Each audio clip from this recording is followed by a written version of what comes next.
Well, hello everybody. I am Dr. Glenn Harrison, and welcome to this week's segment of Why. This is where we take just a few minutes to answer the why to some of the most common health-related questions that I see on a daily basis.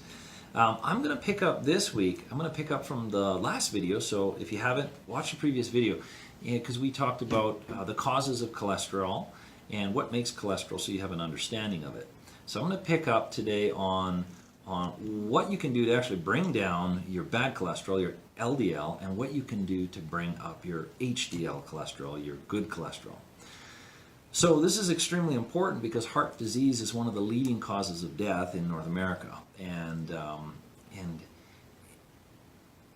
our lifestyles are playing directly into it. It's not a lack of medication, it's improper lifestyles, and something we've been doing for a long time. So the two things, the biggest thing that drives up cholesterol I talked about is inflammation in the previous video. What drives inflammation in the body are physical stressors, chemical stressors, emotional stressors. Any one of those can do that, can drive inflammation and drive cholesterol in the body.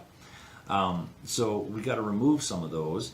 Diet is an easy way to do this. I say it's easy because it's like one of the most effective that can be done to bring down the bad cholesterol.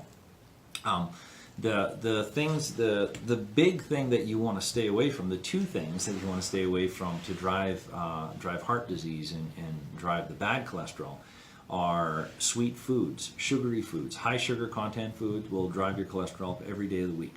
So you want to reduce that and try to eliminate it along with processed foods, especially processed meats. So that's one thing. And then bad fats. Bad fats drive up the bad cholesterol. Good fats drive up the good cholesterol. And the bad fat to stay away from is something we've been using forever and ever and ever, and that's canola oil. Canola oil, when I look at a bottle of canola oil, I look at it and all I see is heart disease on the label. It doesn't say that, but it is. It drives up the risk of heart disease significantly.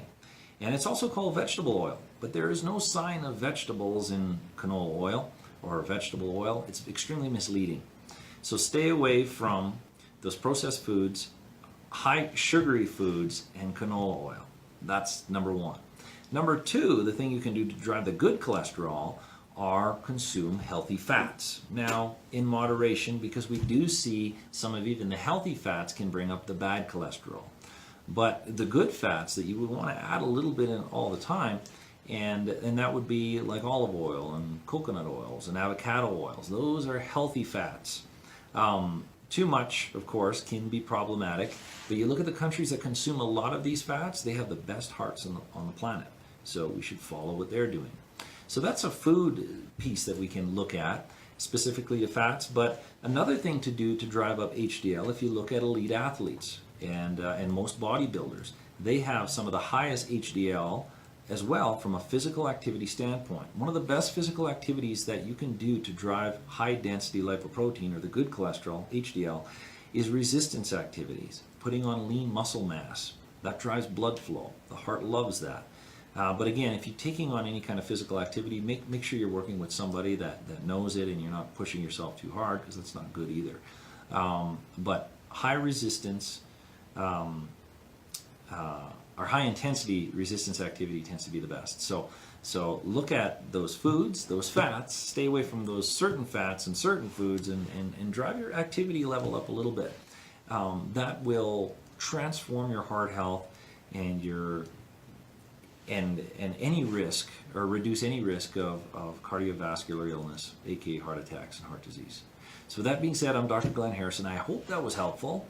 If you know of anybody that is dealing with these things or higher risk, family heart disease, by all means send it to them. They should know this information. And stay tuned. Hopefully next week we will be talking about another why. With that being said, I'm Dr. Glenn Harrison, and have a great day.